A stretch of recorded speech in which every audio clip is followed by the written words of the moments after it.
for joining us. If you're watching us on television, great. But if not, you can join us online on Twitter. It's at Metro TV GH. On Facebook, it's at Metro TV Ghana. Today, our topic is one that has what's the word? Dominated the headlines in various salacious details about what has happened, and it has to do with the former Minister of Sanitation and Water Resources, Madam CECILIA Dapaah. The special prosecutor has gone to her home. What did they find? Was it appropriate? Is it belated or is it right? We have a governance expert with us in the studio, former senior UN advisor, shares his thoughts on how we can make this country better. And I find it privileged to have Professor Agyeman Duah with me in the studio. Good evening, and thank you very much for joining us. Thank you. PROF Agyeman Duah is with you tonight. Yes, thank you. Thank you so much for joining us. And we'll talk about that. And also we'll talk about, the whole idea of politicians resigning when they are embroiled in scandals. Why is it so hard for them to step aside? What are they covering? Also, is this issue really gender-based? It's one that has not come up in any conversation. I would want to put it to the governance expert on what he makes of the issue that has happened, the details that we have in the public domain, what is before the court, and the implications for our politics going on, and how much damage has this done to the government. We'll be back to share details with you.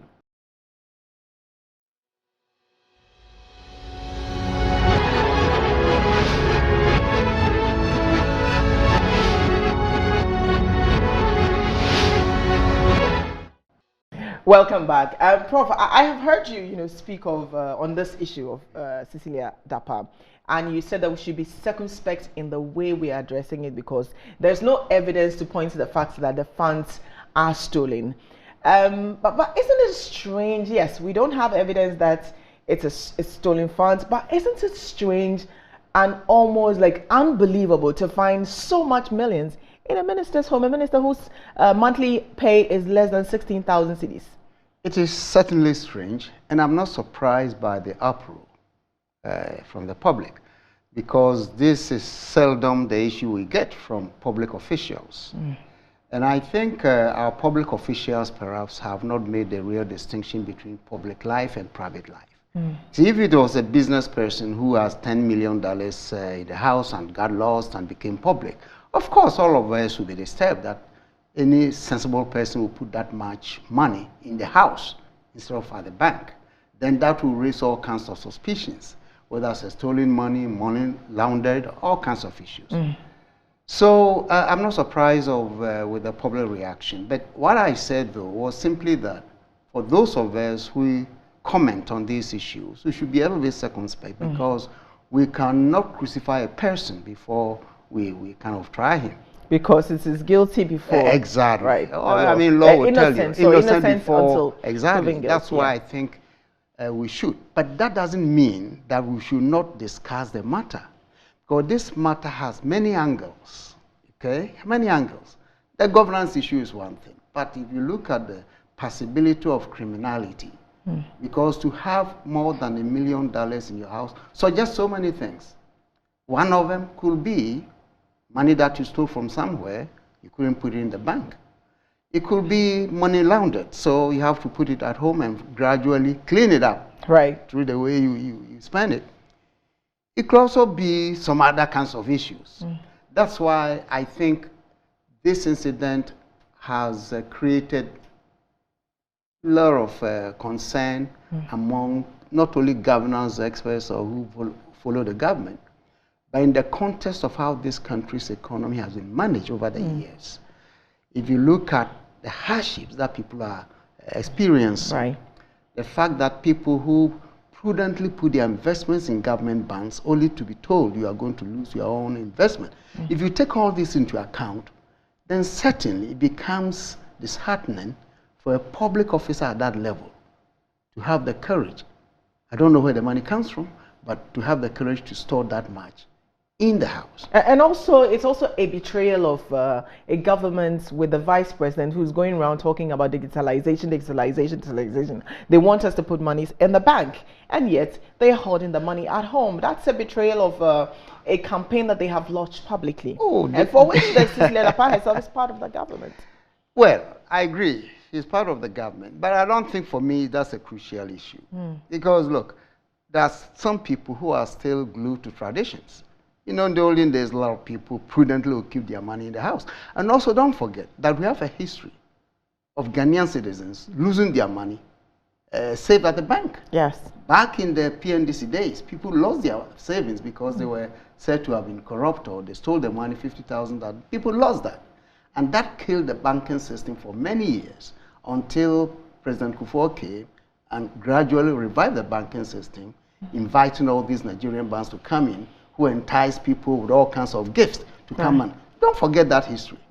So now with the recent incident of people losing banks. So CECILIA Dapaah is old school. It could be. I don't know her closely, but I won't be surprised if that. But still, this is just an argument. I get you. But doesn't justify just to be fair to her, doesn't justify at all for any senior public official to have that much money in the house.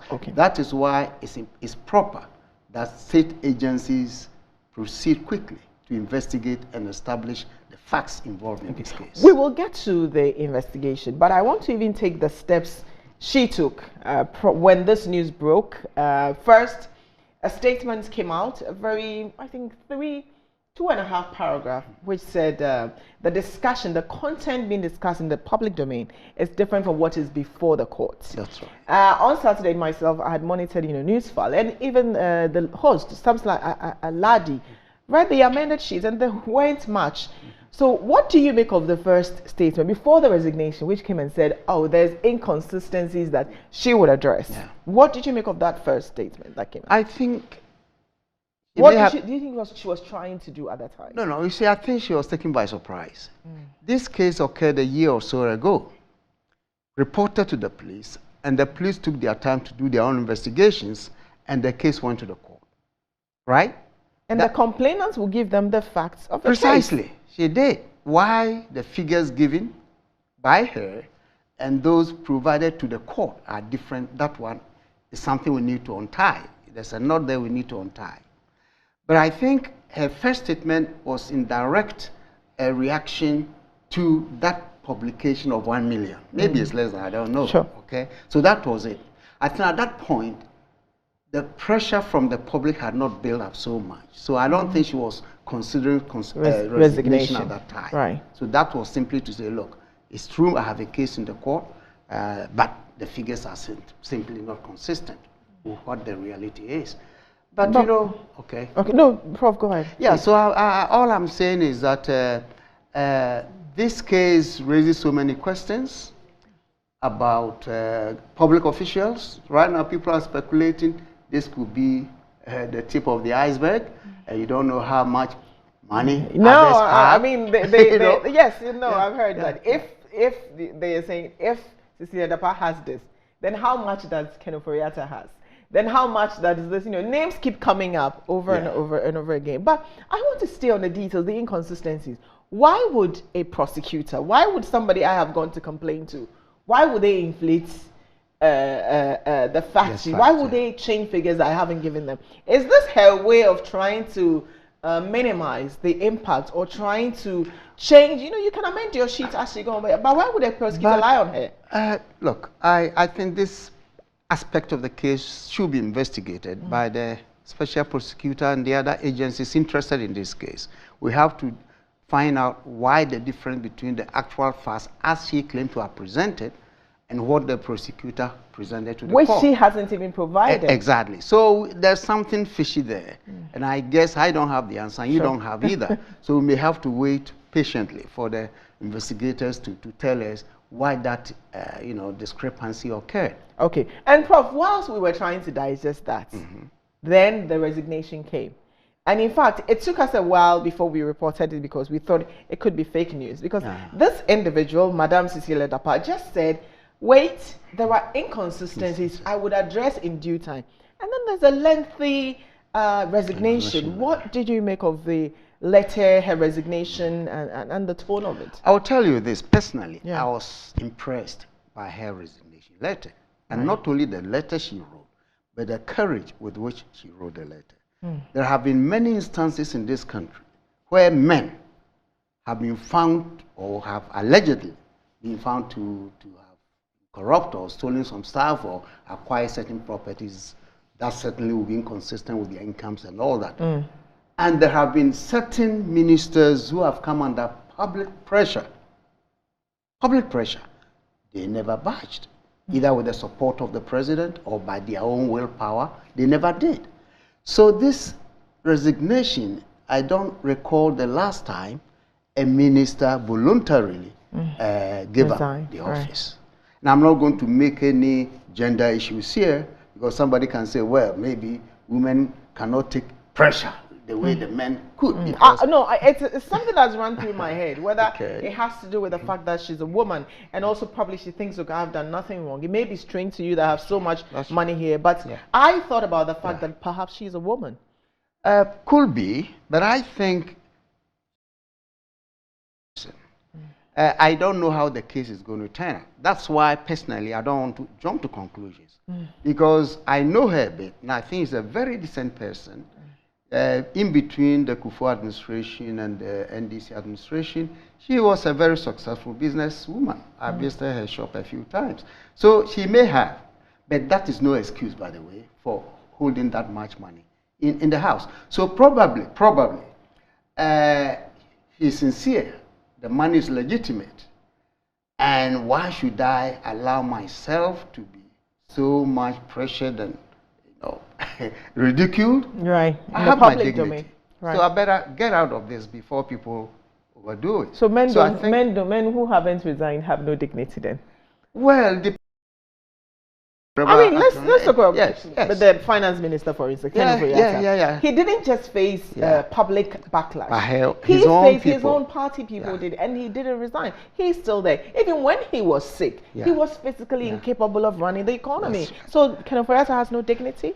I won't use that word for him. What word would you use for him? But I'm just surprised that somebody on that pressure and talking about ill health is still deciding. Maybe he has a certain messianic impulse that perhaps have been ordained to salvage the economy for Ghanaians. That's the way I see it. I will never have taken that heat. But he did, backed by the president in this case, because when the parliamentarian went to the president, he made some promises, and again, these promises are since after the IMF. Exactly. But and he's going to present the mid-year budget review. That is, so it means that the president then condones such action. He's not the only one.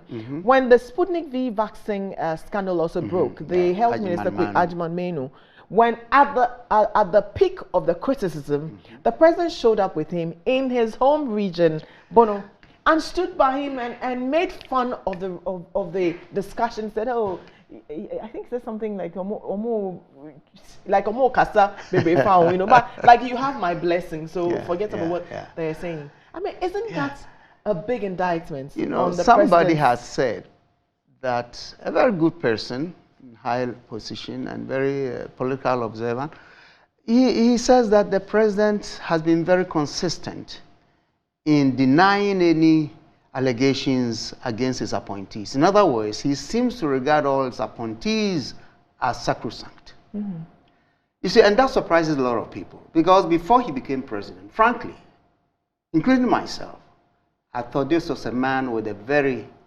strong spine.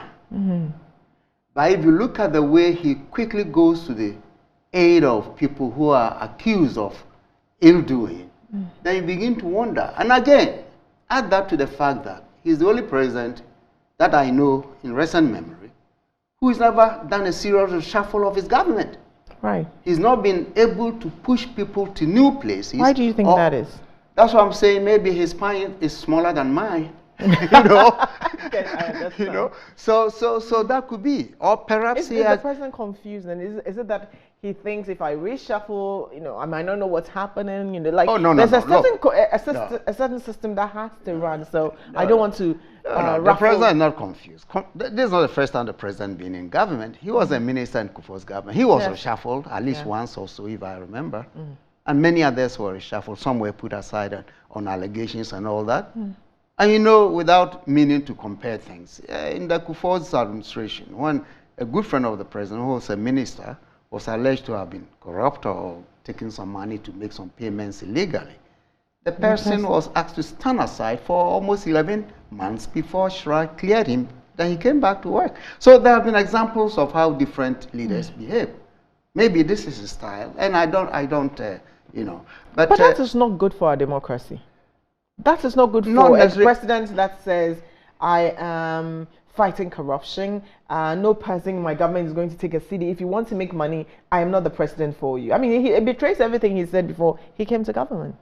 Well, probably his handlers must keep reminding him of what he said previously to help him to rethink quickly.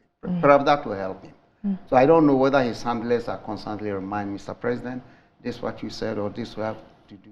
And whether, if they do that, whether he also accepts those kinds of comments. I do not know. I'm not in the government. I don't work with anybody.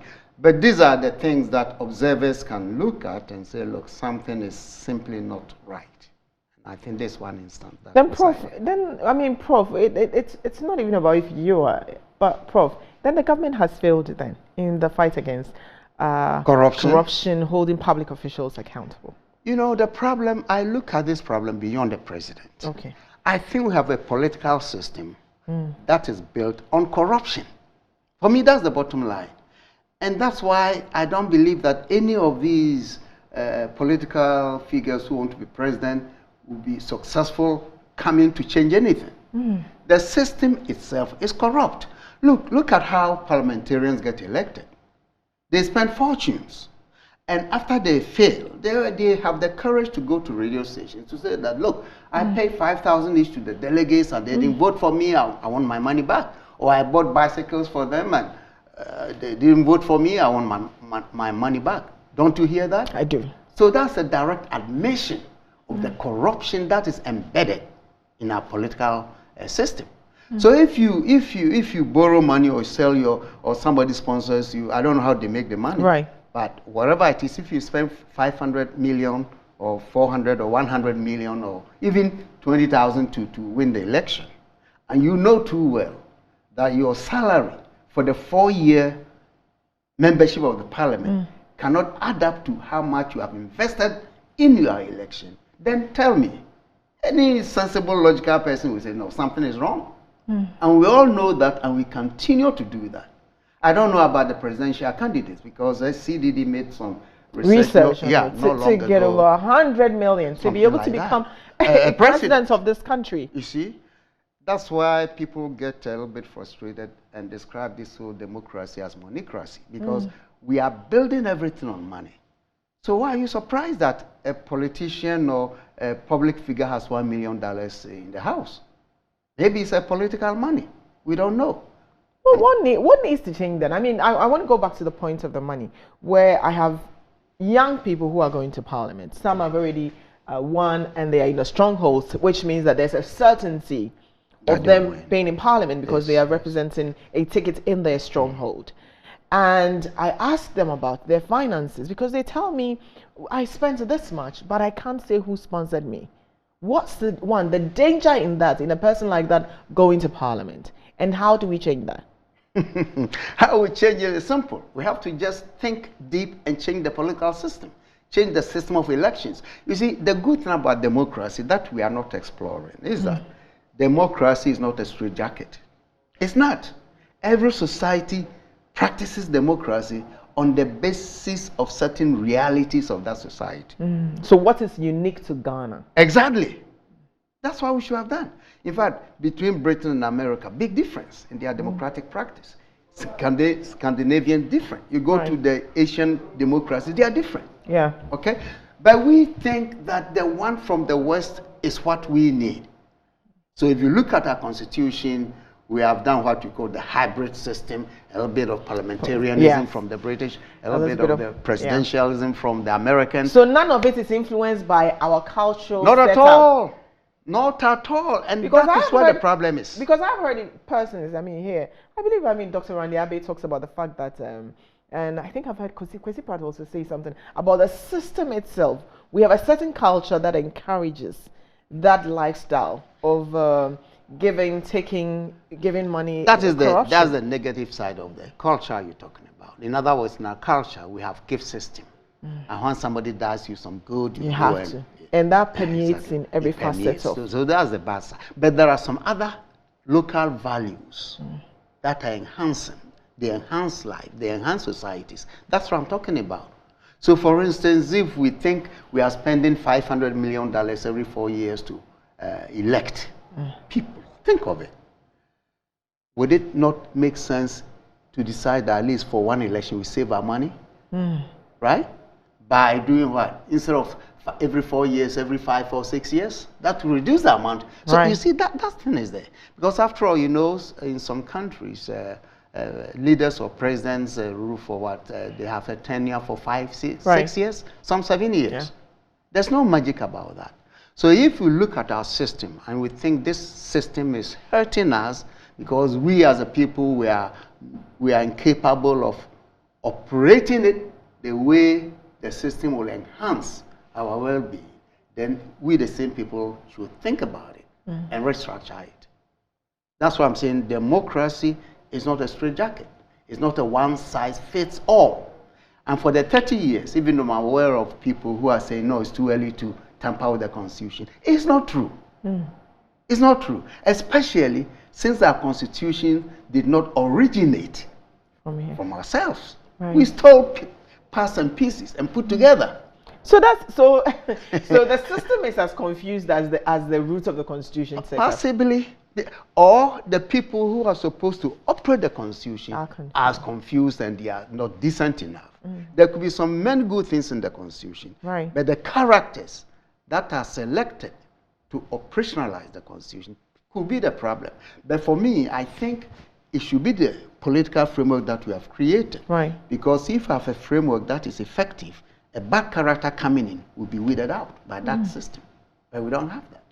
So, Prof, going back to a young politician who's won, parliamentary candidate who's won, the sentency that going to parliament, sponsored by unknown people or persons who don't want to be known. What's the danger in there? The danger is that somebody elsewhere will be dictating things. Simple as that. Manipulating things from behind. One reason, again, talking about corruption, and for me, a practical example is to look at the projects we do in our country.